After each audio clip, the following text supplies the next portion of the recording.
Kabanata 1761. Lahat ng tao ganito ang suot, paano ang gwapo? Nagkomento si Mr. Graham sa bagong hitsura ni Bradley, walang nakitang espesyal tungkol dito. Tumawa si Arisa at tinuro si Bradley, this outfit, like a special forces soldier, so cool and handsome. Napaawang ang bibig ni Benjamin habang nakatitig sa video sa kanyang telepono. Hindi kinukunan ni Bradley ang ibang mga trainees, ang training ground lang at ang sarili niya para ipakita si Arisa. Maya-maya ay bumalik na sila sa dorm ni Bradley. Medyo luma at sira na ang dorm para sa training base. Boss, collective dorm natin ito, tingnan mo lang. Napangiti si Bradley, ang estilo ng dekorasyon ay katulad ng sa mga refugee, ngunit mayroon pa ring tubig, kuryente, at banyo. Napatingin si Arisa sa mga lumot sa dingding, kumikibot ang bibig. Paano naiiba ang kapaligirang ito sa nakita ko kagabi? Masyadong sira-sira ito, hindi ba? Matagal nang wala si Benjamin, alam niyang sira na ito, ngunit hindi niya ito nakitang ganito kalala. Nag-aatubili si Chief Zabel na i-renovate ito. Ang simpleng pagpipinta lang ay hindi magagastos ng malaki, di ba? Hindi nakaimik si Arisa. Ito ay nagkakahalaga pa rin ng 10,000. Humalaklak si Benjamin. Sa personalidad ni Chief Zabel, kung lumagpas sa 5,000 ang gastos, huwag mo na lang sabihin sa kanya. Para sa isang taong nag-reimburse ng mga tiket sa eroplano para kumita ng ilang daan o libo, hindi mo aakalang magiging mapagbigay siya. Napaawang ang bibig ni Arisa, 10,000 dolyares ay wala sa budget. Tumatanggap ba sila ng donasyon? Ang kapaligiran dito ay hindi kasing ganda ng paglalagay ng tent sa labas para sa isang komportableng pananatili. Tiningnan siya ni Benjamin at nagtanong, gusto mo bang ayusin ang lugar na ito? I'm not suitable for living in. Kung hahayaan natin itong ganito ng mahabang panahon, masisira ang gusali. Kailangang regular na linisin at ayusin ang bahay upang hindi ito masira. Lalo na sa mga ganitong bahay na matagal nang hindi tinitirhan, kailangan itong ayusin ng maayos. Likas na susang-ayon si Chief Zabel. Hinawakan ni Benjamin ang kanyang ulo at sinabing, hindi mo kailangang magbayad para dito. Kakausapin ko siya mamaya at ililipat ang pera sa kanya. Tumawa si Arisa, salamat, darling. Ang pera ko ay pera mo, kaya bakit ako magpasalamat? Kinurot ni Benjamin ang pisngi niya. Matalino si Arisa at ilang beses niyang hinalikan ang mukha ni Benjamin. Iyan ay dahil alam mo kung paano kumita ng pera. Kung hindi ka kikita, saan ako kukuha ng pera? Ngumiti si Benjamin at nagpatuloy sa paggawa. Nang makita niyang paulit-ulit niyang near-replay ang video na iyon, hindi siya nakatiis. Diretso niya itong pinatay. Manood ng iba. Napatingin si Arisa sa kanya ng kumikinang na mga mata at biglang tumawa. Nagseselos ka ba? Walang sinabi si Mr. Graham. Nako, dapat nagseselos siya. Lalong naging halata ang mapaglarong ngiti ni Arisa, at masuyong sinundot ang dibdib ni Benjamin. Kailangan pa ba? Hanga lang ako. I love you the most. My darling is the most handsome, no one can compare.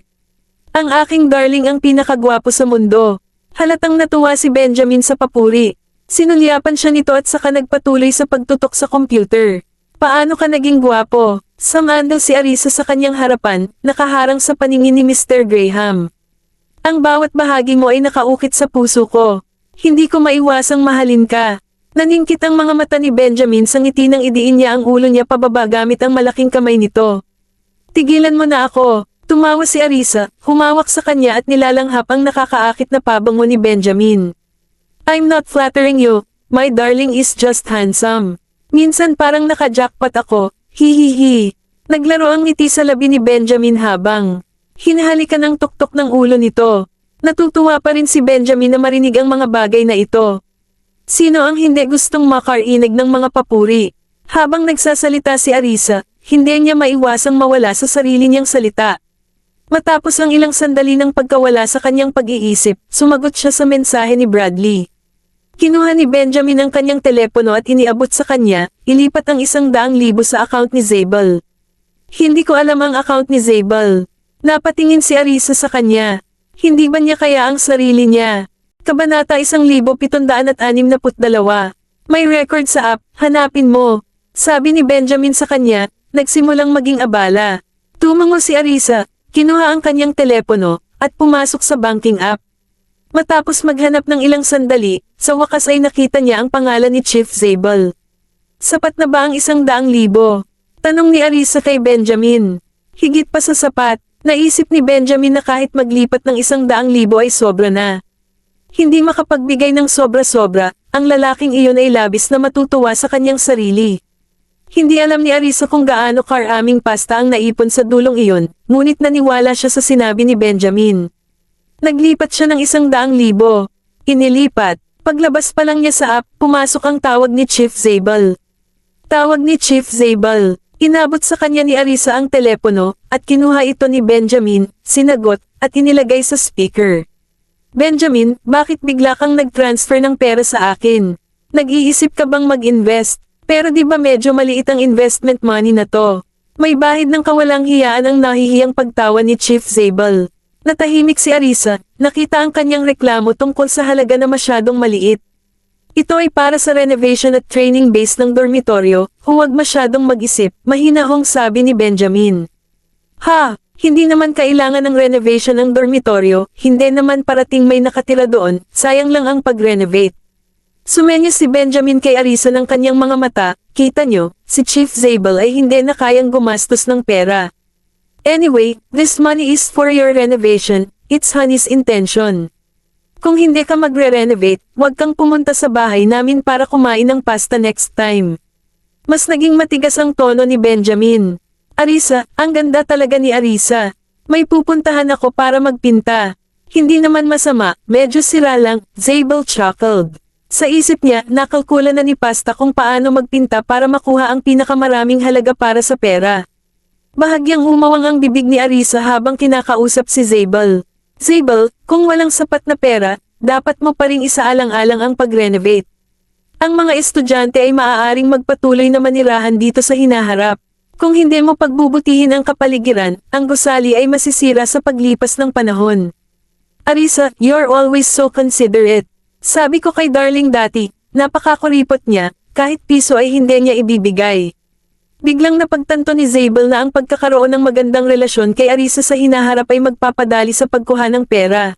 Si Benjamin ay kasing sikip ng tambol. Napangiti si Arisa na ngayon ay naiintindihan na ang ugali ni Zabel. Siguro hindi mo ipinakita sa kanya ang kapaligiran noon. Nakita namin ito, at talagang napakasira. Salamat, Arisa. Sa susunod na punta ko, dalhan kita ng masasarap na pagkain. Hindi napigilan ni Zabel ang mapangiti. Nagulat na lang sila nang bigla silang nagpasya na gumastos ng pera sa mga renovation. Hindi siya nagdalawang isip na tanggapin. Magaling. Nakangiting sagot ni Arisa. Nasa bahay mo ba si Benjamin? Casual na tanong ni Zabel. Hindi. Nasa opisina tayo. Nakangiting sabi ni Arisa. Hindi ko naiistorbahin ang trabaho mo. Kailangan kong bantayan ang mga bagay-bagay dito. Nagta-training pa sila. Sa susunod na lang tayo mag-usap. Sabi ni Zabel habang sumipol.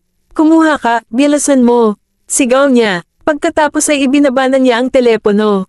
Medyo mahigpit ba siya? Tanong ni Arisa na nakatingin kay Benjamin. Ibang-iba sa dati ang sigawan sa Security Bureau kanina. Ngumisi si Benjamin, hindi sapat na mahigpit, hindi makapagsanay ng magagandang panla. Napaisip si Arisa, ganyan ba kahigpit ang base mo? Mas mahigpit pa sa kanya. Hindi naman nagmalabi si Benjamin. Ang kanyang mga tao ay kayang hawakan ng mga bagay sa kanilang sarili, anuman ang bansa, rehiyon, o sitwasyon. Nagulat si Arisa, hindi pa siya nakakapunta doon. Kung hindi sila mahigpit na sinanay, sa labas na lang sila mababaril. Sumunyap si Benjamin sa kanya at tiniyak, sa physical fitness ni Bradley, ang mga pagsasanay na ito ay hindi magiging problema pagkatapos ng 1 o 2 araw ng adaptasyon. Tumango si Arisa na lubos na nauunawaan. Ang pagsasanay ay mahirap, ngunit kinakailangang mga kasanayan. Ang pag-aaral ng mga kasanayang ito ay nagkaroon lamang ng mga benepisyo at walang mga disbentaha. Kabanata 1763. Nang marinig ni Arisa na may papalapit sa labas, kinurot niya si Benjamin. May tao dito. Kumunat ang manipis na labi ni Benjamin habang hinahalikan siya sa pisngi bago siya tinulungang makatayo. Ang taong dumating ay ang tagapamahala ng Departamento ng Pagpaplano. Nang makita si Arisa, binati niya ito, Miss York, hello. Aha, mag-usap kayo. Lumapit si Arisa sa sopa, kung saan ang mga bata ay pumunta sa sinehan kasama si Kingsley, at nakatanggap siya ng ilang larawan mula sa kanila. Umupo siya at binuksan ang mga ito, habang tinalakay ni Benjamin ang mga bagay sa planning department manager. Huwag kang tatakbo, manatili kay Mr. Watts. Sinagot niya ang mga mensahe ng mga bata at hindi maiwasang tingnan ang mga larawan ng kanilang kasiyahan, na inisave ang mga ito sa kanyang telepono. Bawat isa sa 6 na bata ay may hawak na isang tasa ng juice at popcorn, kasama ang iba pang merienda. Napakasaya nila, bahagyang napaawang ang labi niya, at nag-scroll saglit sa phone niya, hininaan ang volume para manood ng TV. Pagkaraan ng ilang oras, umupo si Benjamin sa tabi niya. Nanonood ng TV. Niyakap siya ni Benjamin sa balikat, ang mga mata niyang phoenix ay nakatingin sa screen ng telepono. Napatingin si Arisa sa kanya. Oo, sige na magtrabaho ka na. Dito ako mag-isa. Muli siyang hinalikan ni Benjamin sa pisngi at marahang pinaalalahanan, kung pagod ka, pumasok ka sa loob para magpahinga, at kung gutom ka, kumain ka. Alam ko, ngumiti si Arisa at sumagot. Hindi ito ang unang pagkakataon niya rito. Muli siyang niyakap ni Benjamin bago bumangon para ipagpatuloy ang pagtatrabaho. Pinadalhan ni Benjamin ang sekretarya ng maraming prutas at mani. Si Arisa ay sabay na kumakain at nanonood ng TV. Nung una ay nakaupo siya pero unti-unti siyang napahiga. Nakahiga siya sa sopa, nanonood ng TV, mukhang komportable. Napasulyap si Benjamin at tanging likod lang ng ulo niya ang nakita. Nilalamig ka ba? Kunin kita ng kumot. Oo, medyo. Umangat ang ulo ni Arisa at tumingin sa kanya. Tumayo si Benjamin at pumunta sa lounge para kumuha ng kumot para sa kanya.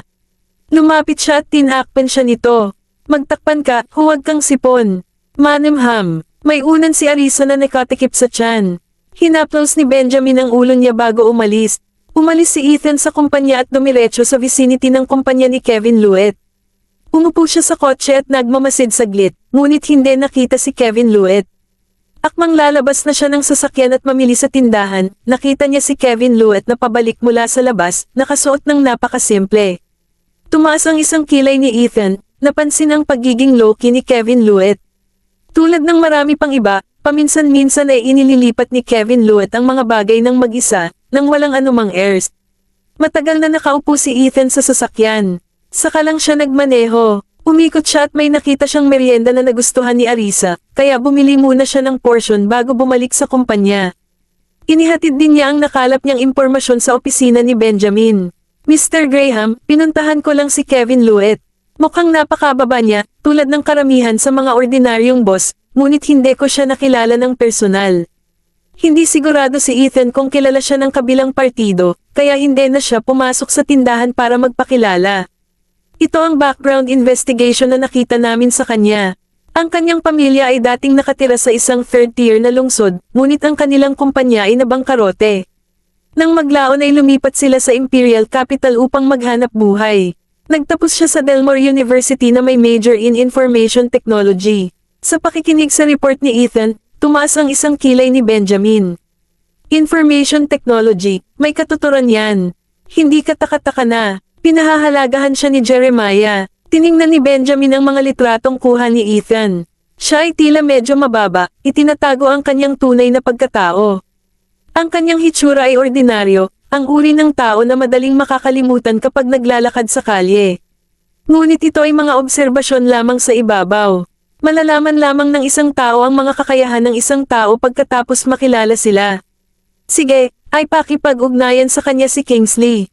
Oo. Tumango si Ethan, saka inilagay ang mga merienda na dala niya pabalik sa harap ng mesa ni Benjamin. Nakita ko ang mga ito na ibinebenta habang ako ay nagpapatrolya doon, kaya kinuha ko ito para kay Arisa. Sumulyap si Benjamin sa kanya, nagulat na alam pa niyang bilhin ang mga ito. Sige, bumalik ka na sa trabaho. Oo, tumango si Ethan at saka lumabas para ipaalam kay Kingsley. Kabanata 1764. Honey. Lumapit si Benjamin na may hawak na merienda at kinurot ang kanyang tenga. Noon lang namalaya ni Arisa na tumatawag ito sa kanya dahil medyo engrossed siya sa panonood ng TV. Bumili si Ethan ng merienda, dito. Ibinigay sila ni Benjamin, at ang mapanuksong aroma ay umalangaw-ngaw. Huminga ng malalim si Arisa at mabilis na umupo para tanggapin sila. Alam talaga ni Ethan na gusto ko ito. Nagustuhan niya lalo na ang malunggay sauce pastry. Ang malunggay na sarsa ay pinirito sa langis ng mani na may mga clove ng bawang at mani, na ginagawa itong lalo na mabango. Nakikita kong madalas kang kumakain nito. Umupo si Benjamin at binuksan ang bag para sa kanya, mainit pa, kumain ka na. Tuwang-tuwang dinampot ni Arisa ang isang piraso at dinala sa kanyang bibig, ma'am, masarap. Dapat mayroon ka rin. Dumampot siya ng isang piraso at ipinakain kay Benjamin. Kinain ito ni Benjamin, isang bagay na hindi pa niya nasusubukan noon hanggang sa makasama niya ito at nakatuklas ng maraming masasarap na merienda. Maghintay ka muna sa pagkain, kailangan kong pumunta at subukang bumalik ng maaga. Tumango si Arisa, kumakain at pinapanood si Benjamin na gumagalaw. May maitutulong ba ako? Hindi nag-atubili si Benjamin. Arisa pouted and continued to negotiate with him, wala naman. I'm so bored doing nothing. Pagkaupo pabalik sa kanyang mesa, sinulyapan siya ni Benjamin mula sa malayo at nakangiting sinabi, bakit hindi ka pumunta at bigyan ako ng masahe sa balikat mamaya? Oo naman. Nakangiting sagot ni Arisa, sa pag-aakalang ito ay mas mabuti kaysa wala man lang. Nakahiga lang siya dito at nanonood ng TV, sobrang ginhawa. Kung ikukumpara ang sarili sa kanya, nakaramdam siya ng kababaan. Take your time. No rush. Paalala ni Benjamin sa kanya bago bumalik sa trabaho. Tumango si Arisa at nagpatuloy sa pagkain ng kanyang merienda. Ito ay ang perpektong oras upang magkaroon ng merienda. Pagkatapos niyang kumain, naghugas siya ng kamay at saka lumabas para magpamasahe sa balikat ng isang tao. Busog ka na ba? Gusto mo may dala akong pagkain galing sa cafeteria? Tanong ni Benjamin, maamo ang tingin. No need, I'm satisfied with this. I don't feel like eating pasta tonight if I get too full, nakangiting sagot ni Arisa na medyo nakakain ng prutas kanina. Gusto mo bang lumabas para sa pasta ngayong gabi o umuwi? Tanong ulit ni Benjamin. Tumingin sa kanya si Arisa at sinabing, umuwi na tayo at kumain ng pasta. Mas gusto kong magpahinga sa bahay pagkatapos kumain ng pasta. Ang pagkain ng pasta sa labas, pagkatapos ay paglabas, ay aabutin ng maraming oras. Maaari silang lumabas sa ibang araw. Ngumiti si Benjamin, sige, gusto rin kitang isama para manood ng sine.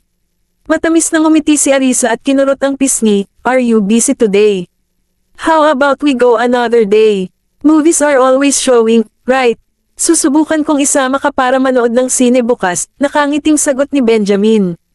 Oo naman. Pumayag naman si Arisa, basta't hindi conflict sa schedule niya. Mabilis na hinarap ni Benjamin ang mga apurahang dokumento at iniuwi ang iba.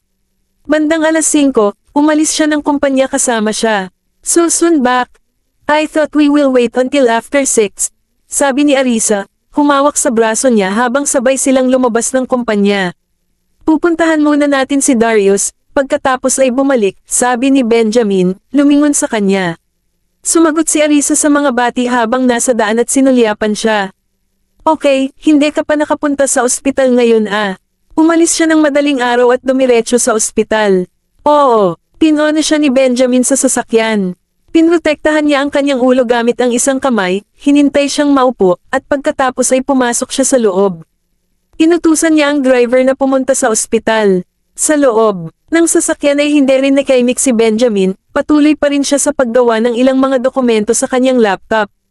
Nang makita kung gaano siya kabala, ipinahayag ni Arisa ang kanyang pag-aalala, huwag kang tumingin sa daan, maaari mong tingnan ito kapag bumalik tayo, pinipilit ang iyong mga mata sa kotse. Titigil ako sa pag-aalaga pagkatapos kong matapos ang dokumentong ito. Sabi ni Benjamin, hinayla siya para sumandal sa kanya habang patuloy niyang ginagawa ang mga file. Kabanata 1765. Nakita ni Arisa na matagal na niya itong tinitignan, pero hindi niya ito inistorbo. Makalipas ang ilang minuto, natapos na ni Benjamin ang pagharap sa dokumento at inimpake ang computer. Ngumiti si Arisa, dapat tapusin mo na to sa opisina, mamaya na tayo umalis. Ang ilang minuto ay hindi magkakaroon ng pagkakaiba. Hinaplos ni Benjamin ang ulo niya at mamulong, may traffic mamaya. Nilabas ni Arisa ang dila, sumandal sa kanya, at tumingin sa street view sa labas ng bintana. Niyakap siya ni Benjamin, pinaglalaroan ang kanyang mga daliri, anong gusto mong kainin? Tatawag ako at ihahanda nila ito. I don't have any special cravings, just have them prepare something normal. Do you have a particular craving? Tumangala siya sa gwapong mukha ni Benjamin. Ang kanyang mga mata ay kumikinang. Lumalim ang mga mata ni Benjamin, ibinaba niya ang ulo at hinalikan siya. Namula agad ang pisngi ni Arisa, marahan niyang itinulak palayo si Benjamin. Andun din yung driver ng bodyguard. Pinindot ni Benjamin ang isang button at itinaas ang partition sa gitna.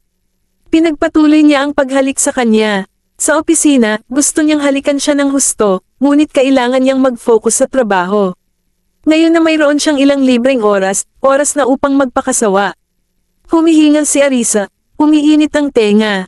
Hindi tumitigil si Benjamin sa paghalik sa kanya hanggang sa nasiyahan siya. Arisa pouted and glared at him, whispering, "Bakit mo itinaas ang partition?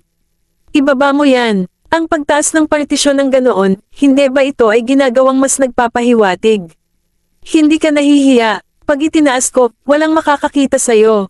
Hinihimas-himas ni Benjamin ang leeg ni Arisa, paminsan-minsan ay sinisipat siya ng halik. Niliit ni Arisa ang leeg at tinulak siya palayo. Hindi ka man lang ba nahihiya? Ang pagiging matapang at intimate sa kanya. Ang driver ng bodyguard ay walang iniisip na kakaiba, ayusin mo ito. Ngumiti si Benjamin at hinalikan siya sa mukha, ayusin mo yan, hindi ba mas nakakahiya sa akin yun? Kahit ano, pinandilatan siya ni Arisa, kung hindi mo ayusin, ako mismo ang gagawa. Sige, aayusin ko. Hinikayat siya ni Benjamin at mabilis na kinuha ang remote control para ibaba ang partition. Pero ibinaba niya lang ito sa kalahati bago huminto. Hindi siya nagsalita, at walang nakapansin ng kakaiba sa kanya. This is much better. Napangiti si Arisa sa sarili, puno ng pagmamahal ang mga mata habang nakatingin kay Benjamin. Kumusta ang investigasyon? Sumulyap si Benjamin sa kanya, sinalubong ang mapaglarong tingin nito, at pinaikit ang kanyang mga mata ng phoenix. Sinasadya ba ng babaeng ito? Kinagat ni Benjamin ang kanyang mga labi at nanatiling tahimik. Namilog ang mga mata ni Arisa. Benjamin, gusto mo ba ng tubig? Kumunat ang noo ni Benjamin at gumawa ng ingay sa kanyang ilong.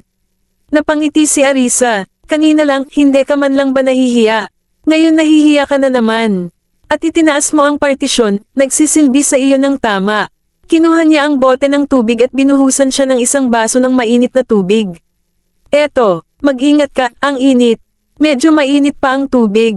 Kinuha ito ni Benjamin, iniwasan siya, hinaypan ito, at humigop ng ilang higop. Pakiramdam niya ay nabawasan ang paus ng kanyang lalamunan, sa kanya ito dinala sa kanyang mga labi. Itinaas niya ang kanyang baba, nagpapahiwatig na iinom siya. Hindi ako nauuhaw, inumin mo. Napangiti si Arisa, sumulyap si Benjamin sa kanya, ang kamay nito sa baywang ay marahang kinurot bilang babala. Inubos niya ang baso ng tubig at saka muling sinuot ang takip. Pinapatahimik ang apoy sa kanyang puso. Sa gilid ng ospital, kumalma rin si old Mr. Graham. Bumaba ang mag-asawa sa sasakyan at pumasok para bisitahin si Darius. Sa pintuan ng ward, nakilala nila ang isang mula sa pangalawang pamilya. Ang taong mula sa pangalawang pamilya ay hinarang ng bodyguard at hindi pinapasok na nagdulot ng kaguluhan. Bakit ayaw mong makita ko si Darius? Anong gusto mong gawin? Hindi namin makita si Dad. Sino ang nagbigay sa iyo ng autoridad para gawin ito? Ayaw mo na ba sa trabahong ito?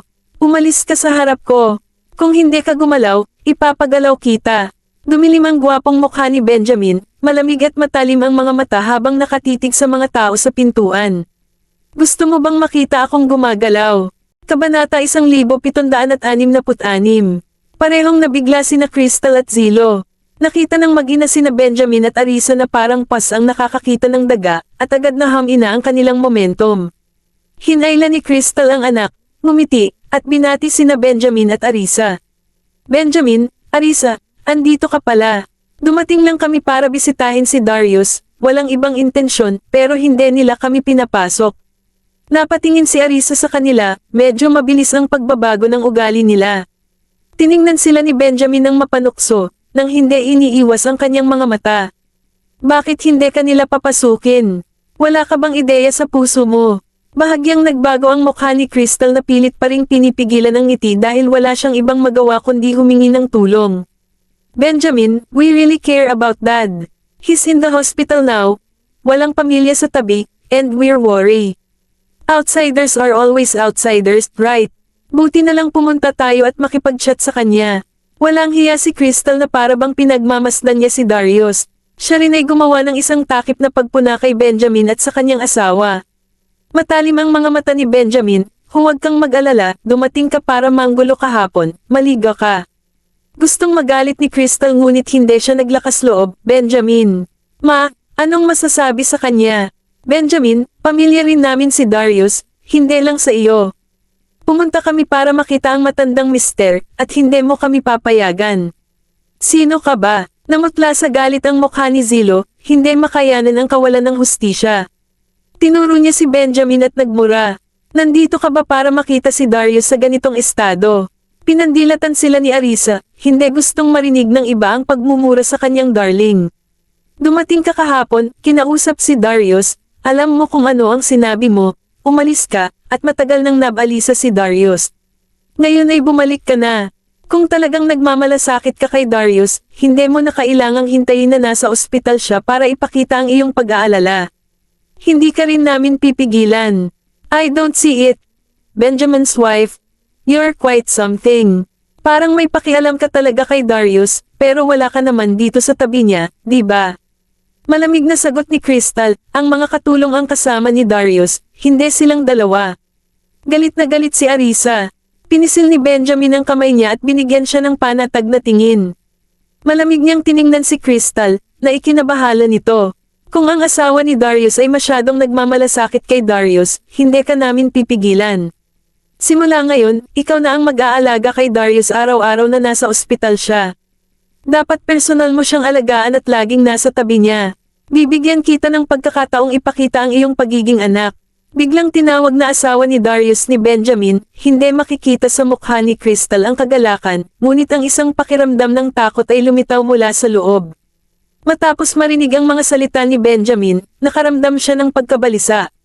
Pagsilbihan si Darius, gusto niyang makipagtalo pabalik, ngunit may sinabi lang siya na nagpahirap sa kanya na gawin iyon. Anong ibig mong sabihin, Benjamin? Galit na pinandilatan ni Zilo si Benjamin. Isang malamig na tingin ang binigay ni Benjamin kay Zilo, ilang araw ka palang lumabas, at sabik na sabik ka ng tumalon. Gusto mo bang makita si Darius? Hinayaan kitang makita siya at naghahanap ka pa rin ng mali, o ang iyong filial piety ay, lip service lang. Hindi napigilan ni Zilo ang kanyang mukha sa matalim na tingin ni Benjamin. Tiyak na nagmamalasakit kami sa matandang Ginoo. Namamatay para sa pasta at nabubuhay sa pagdurusa. Ang mag-ina ay nasa isang mahirap na sitwasyon, ngunit si Benjamin ay lubos na nasisiyahan. Kung gayon, alagaan ninyong dalawa si Mr. Graham. Kinawayan ni Benjamin ang kanyang kamay, at tumabi ang bodyguard na. Nakatayo sa pintuan, dinala ni Benjamin si Arisa sa loob at dumiretso kay old Mr. Graham, na nagsasabi, William, simula ngayon, ipaubaya mo na kay Crystal at Zilo ang mga usapin ni old Mr. Graham. Ikaw na ang bahala sa kanila, kung hindi, ako ang sisisihin nila sa hinaharap sa pagpigil sa kanila na makita si Dad. Oo, Mr. Benjamin. Tumango si William, bakas ang ngiti sa kanyang mga mata. Walang pakialam si Dad, di ba? Tumingin si Benjamin kay Darius sa higaan. Si Darius ay nasa mabuting kalooban, medyo nakabawi na. Kabanata 1767. Sinulyapan siya ni Darius, alam niyang sinasadya niya, gawin natin ang gusto mo. Napatingin si Arisa kay Darius, nagulat nang makitang hindi tumutol si Darius. Natatakot talaga siya na ang palagiang pagbulyaw ni Darius sa dalawang iyon ay mas makasasama sa kanyang paggaling.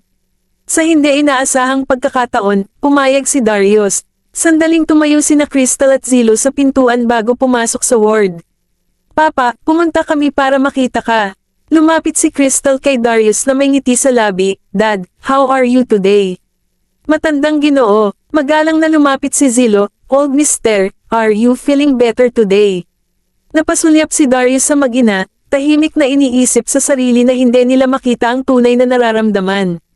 Halos magkapareho ang salita ng mag-ina. Hindi tumugon si Darius sa kanila, sa halip ay sinabi niya, sinabi lang sa akin ni Benjamin na gusto mo akong alagaan. Nagpalitan ng tingin sina Crystal at Zilo nang marinig ang mga sinabi ni Darius. Dahil alam na ni Darius, hindi sila makatanggi. Awkward nang umiti si Crystal, Dad, nag-aalala lang kami sayo, pero nakikita kong pagod na kayong dalawa, kaya pwede mo na akong alagaan pagkatapos ng ilang araw. Napangiti si Darius sa sinabi ni Crystal. Hindi naglakas loob si Crystal na magpakita ng kawalang kasiyahan sa kanyang mukha, ngumiti ng matamis, oo. Tonight, William will go back to rest, just let Zilo stay behind. Direktang hinirang si Darius, Kaya bang alagaan ni Zilo ang sarili niyang mag-isa? Medyo nag-aalala pa rin si William. Ilang araw mo na akong binabantayan, buti na lang may ibang mag-aalaga sa akin.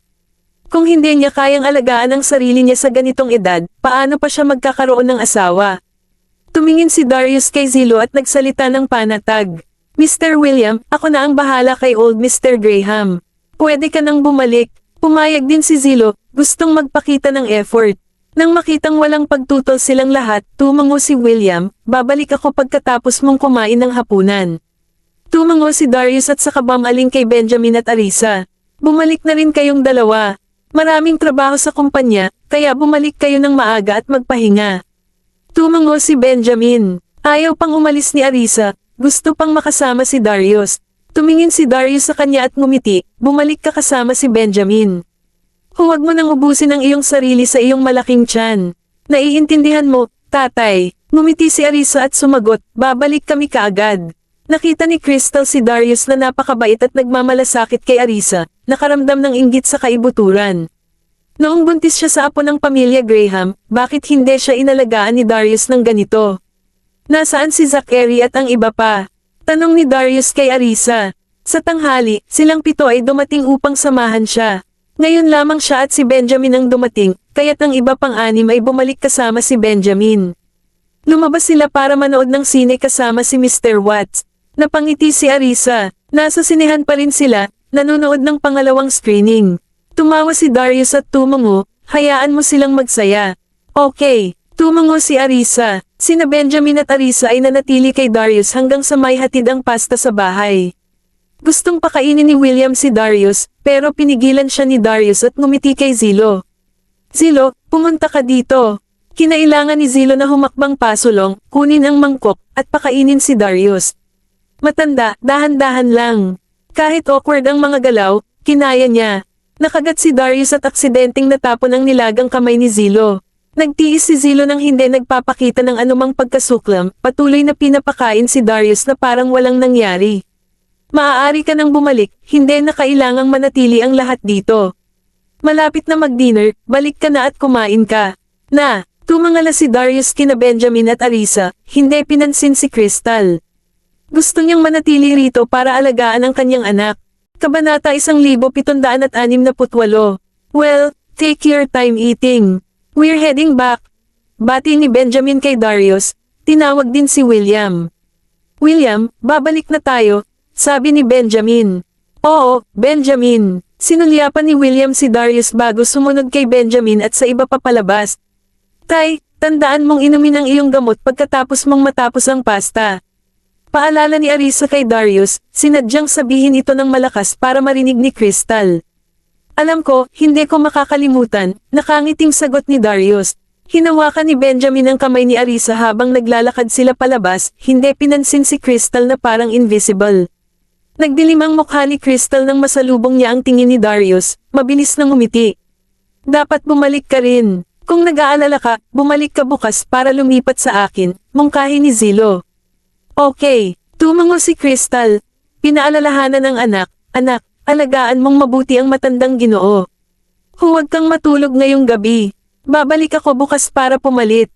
I got it, ma'am. Mauna ka na, walang problema si Zilo. Ang pag-aalaga sa isang matanda ay hindi malaking bagay, kaya hindi dapat maliitin siya ni Benjamin. Aalagaan niyang mabuti si Darius. Pagkaalis ng lahat, ipinagpatuloy ni Zilo ang pagpapakain kay Darius ng pasta. Dahan-daang kumain si Darius, bilang kanyang apo, hindi nagdalawang isip si Zilo na mag-alok sa kanya ng iba't ibang salad. Lahat ay inihanda ni Edwin, angkop sa dieta ni Darius. Umupo si Zilo sa tabi ng kama, matiyagang pinapakain si Darius. Matanda, ano pa bang gusto mong kainin? Tutulungan kita dyan. Magaling lahat ito. Sinulyapan siya ni Darius. Zilo, nag-dinner ka na ba? Hindi pa, sagot ni Zilo. Tumango si Darius, hindi na nagsalita pa, at nagpatuloy sa pagkain. Akala ni Zilo papayagan siya ni Darius na lumabas para kumain ng pasta, ngunit nabigo siya. Sa oras na natapos ni Darius ang pagkain na ito, pasado 7:00 na. Kumakain na siya simula nang makalipas ang 6, isang buong oras. Bagamat kadalasang tumatagal ng ganito katagal bago kumain, pakiramdam ng nagpapakain sa kanya ay medyo mahaba ito. Matanda mister, kumain ka ng nilaga. Hindi na ako makakain, umiling si Darius, matapos ang salad at kaunting sabaw na lang ang natitira. Tamang-tama ang pasta na inihanda ni Edwin para sa kanya, hindi masyado para mabusog siya. Maaari mo itong ibuhos at hugasan ang mga pinggan na ito, kung hindi ay magsisimula silang maamoy bukas. Paalala ni Darius kay Zilo. Okay, sagot ni Zilo, inipon ang mga plato at mangkok mula sa maliit na mesa at dinala ito sa lababo sa banyo. Bumalik siya, pinunasan ang maliit na mesa, at iniligpit ang lahat. Matandang Ginoo, magpahinga ka na, at maaari mong inumin ang iyong gamot mamaya. Okay, walang pakialam na sagot ni Darius. Tumalikod si Zilo at pumasok sa banyo para maghugas ng pinggan, madilim ang mukha niya sa frustration. Hindi ba maaaring iwan ang mga bagay na ito kay Maria sa bahay upang hugasan? Bakit kailangan nilang hugasan ngayon? Sinadya ba ito ng matandang mister? Sa kabila ng inis, masunereng nilinis ni Zilo ang mga kagamitan. Matapos hugasan ang mga ito, kinailangan niyang pakainin si Darius ng kanyang gamot. Pagkatapos uminom ng kanyang gamot, kailangan ni Darius na gumamit ng urinal. Kunin mo na ang urinal, nag-aalangan si Zilo, tumingin kay Darius, matandang Ginoo, hindi ka ba pwedeng pumunta sa banyo para alagaan ito? Hindi ako papayagan ng doktor na bumangon sa kama. Mukha namang inosente si Darius. Kinagat ni Zilo ang ngipin at kinuha ang urinal sa ilalim ng kama. Hindi kumibo si Darius, walang balak kunin ito, naupo lang sa dingding. Walang choice si Zilo kundi ang magngangal ng ngipin at personal na tulong ang umihi si Darius. Sandaling kumislap ang mga mata ni Darius, na nagpapakita ng kanyang pasensya. Akala niya iiwan lang, siya ni Zilo na siya na mismo ang gagawa. Matanda mister, tapos ka na ba? Napalingon si Zilo, hinimok si Darius na magmadali. Manam, sagot ni Darius. Ibinigay ito ni Zilo, ngunit nauwi sa pagkakaroon ng ihi sa likod ng kanyang kamay. Halos pumutok ang ekspresyon ng mukha niya. Nagtiis siya at tinulungan si Darius na itinaas ang kanyang pantalon bago lumabas ng laman ng urinal. Paulit-ulit siyang naghugas ng kamay sa restroom. Matapos maamoy ang kanyang mga kamay at madetect pa rin ang amoy ng ihi, ilang ulit niya itong hinugasan ng sabon. Kabanata 1769. Si Darius, na nakahiga sa kama ng ospital, ay maaaring malaman mula sa tunog ng umaagos na tubig at ang amoy ng sabon na inaanod sa hangin na siya ay nasa banyo. Mamantong hininga siya at nagpas siyang umidlip. Habang naglalakad palabas si Zilo, nakita niyang natutulog si Darius at naghanda na lumabas para kumain ng pasta. Ngunit pagkatapos ay pumasok si Sean upang ibigay ang IV drip para kay Darius. Paalala niya, ang ointment ay hindi dapat tumulong ng masyadong mabilis. Bantayan ito sa bilis na ito, huwag hayaan itong tumulo. Kung may mangyari, pindutin ang pindutan ng tawag. Wala bang nurse? Tanong ni Zilo. Nagtaas baba si Sean ng tingin sa kanya. Magaling ang mga nurse, ngunit ang mga miyembro ng pamilya ay mas matulungin. Sinadya ito ni Sean. Ang ospital na ito ay kanilang sariling ospital, at ang serbisyo ay ganap na nangunguna. Ngunit tulad ng sinabi ni Benjamin, bukod sa mga medikal na kawani, walang ibang kailangan. Dati, pamilya ni Old Mr. Graham ang nag-aalaga kay Old Mr. Graham. Bantayan mo lang siya dito, 3 oras na lang tapos na. Pagkatapos magsalita, walang pakialam sa ekspresyon ni Zilo, umalis na si Sean. Kumunat ang pisngi ni Zilo habang sinusulyapan ang maliit na infusion bottle. Aabutin ng 3 oras para sa bagay na ito. Dapat pa ba siyang kumain ng pasta? Pakiramdam na niloloko siya ni Sean. Kinuha ni Zilo ang bote ng ointment, naghanap online, at nagtanong sa mga kaibigang may kaalaman. Nalaman niya na ito ay isang hydration solution at hindi dapat ibigay ng masyadong mabilis, kaya nalaman niyang hindi siya tinutokso ni Sean. Umupo siya sa tabi ng kama, pinapanood si Darius na mahimbing na natutulog. Muli niyang tiningnan ang oras, nakalkulan niya na halos mag-aalas 11 na nang matapos siyang matalo. Naglakad siya papunta sa pinto at nakita ang mga bodyguard na nandoon pa rin, nag-uutos, pumasok kayo at panoorin si Darius, pansinin ang IV drip, lalabas ako para kumain ng pasta at pagkatapos ay babalik. Nagkatinginan ang mga bodyguard, saka sinulyapan si Zilo. What's wrong? Hindi ba pwedeng utusan kita? Pumasok ka na lang at bantayan mo ang karayom, wala ka nang gagawin pa. Zilo, sabi ni Mr. Graham na basta ikaw ang bahala kay Old Mr. Graham, wala tayong dapat gawin. Direktang tumanggi ang bodyguard na si Joel. Hindi ba dapat si Zilo ang mag-aalaga kay Old Mr. Graham? Pagkatapos ay hayaan siyang alagaan ito ng mabuti at madama ang kanyang pagiging anak sa anak. Namula ang mukha ni Zilo na halos sumabog sa galit. Pinakalma niya ang kanyang tono, pinipigilan ang kanyang galit, kakain lang ako sa labas, manood lang kayo sandali. Kahit bawal yan, parusahan tayo ni Mr. Graham kapag nalaman niya. Hindi man lang siya nilinggan ng mga bodyguard, nakatutok lang sa harap nila. Kinagat ni Zilo ang kanyang mga ngipin at malakas na sinabi, kung gayon, bilhan mo ako ng pasta. Walang nagsalita, dumilim ang mukha ni Zilo, ngunit wala siyang magawa dahil kay Benjamin ang mga bodyguard na ito. Dahil sa hindi niya magawang utusan, walang choice si Zilo kundi mag-order ng takeout para sa kanyang sarili at maghintay sa silid ng ospital. Pagbalik ni Sean sa opisina, tinawagan niya si Benjamin at sinabi sa kanya ang tungkol sa ekspresyon ni Zilo, na naging sanhi ng pagtawa niya. Siguraduhin mong may magbabantay sa kanya, huwag mong hayaang magdusa si Darius. Paano magtitiwala si Benjamin kay Zilo, bilin niya kay Sean. Huwag kang mag-alala, mayroon akong mga taong nanunood ng mga surveillance camera 24 na oras sa isang araw, si Darius ay hindi magkakaroon ng anumang sakuna, at ang iyong mga bodyguard ay nagbabantay pa rin sa pinto. Kanina lang, gusto ni Zilo na pumasok sila at bantayan si Darius, habang lumalabas siya para kumain. Pero hindi pumayag ang iba, hindi man. Lang sila lumabas para bumili ng pagkain para sa kanya, na ikinagalit ni Zilo. Sobrang dilim ng mukha ni Zilo, at halos magwala na siya. Malamig nang umuso si Benjamin, tao ko siya, kahit magtampo siya, walang kwenta. Malamang nag-o-order siya ng takeout ngayon, hahaha. Sean gloated at others' misfortune. Benjamin, huwag kang mag-alala, may duty ako ngayong gabi, susuriin ko ng madalas si old Mr. Graham.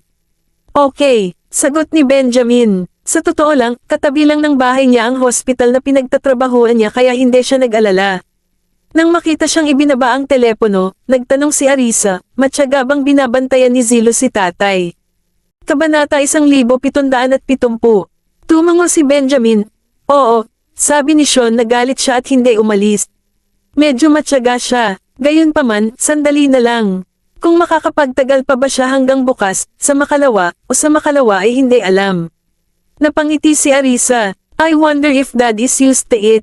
Kung susundin nila ang instructions ni William, makakaapekto ba ito sa mood ni Dad? Huwag kang mag-alala, kung ayaw silang makita ni Papa, siya mismo ang magpapalaya sa kanila. Niyakap siya ni Benjamin, tinapik ang kanyang ulo, at pinapasok siya sa bahay. Kakauwi lang nila, nagkaroon ng traffic sa daan. Kumain tayo ng pasta para sa hapunan. Okay, sinundan siya ni Arisa papasok ng bahay. Mr. Graham, Arisa, maghugas ng kamay para sa hapunan. Nakita ni Edwin na bumalik sila at kinuha ang briefcase sa kamay ni Benjamin.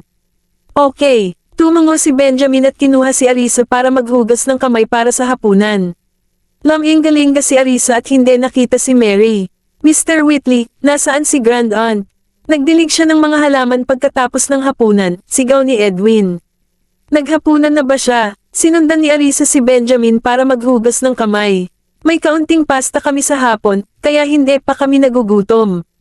Arisa, kayo na ni Mr. Graham ay kumain na. Tutulong ako sa mga pinggan pagkatapos kumain. Sabi ni Edwin sa kanila. Tawagan si Grand Aunt at sabay-sabay kayong maghapunan, pagkatapos ay diligan ang mga halaman. Sigaw ni Arisa, hindi alam kung narinig siya ni Edwin. Walang sagot mula kay Edwin. Tiyak na nagdidilig siya ng mga halaman. Naghugas ng kamay ang dalawa at bumalik sa hapagkainan.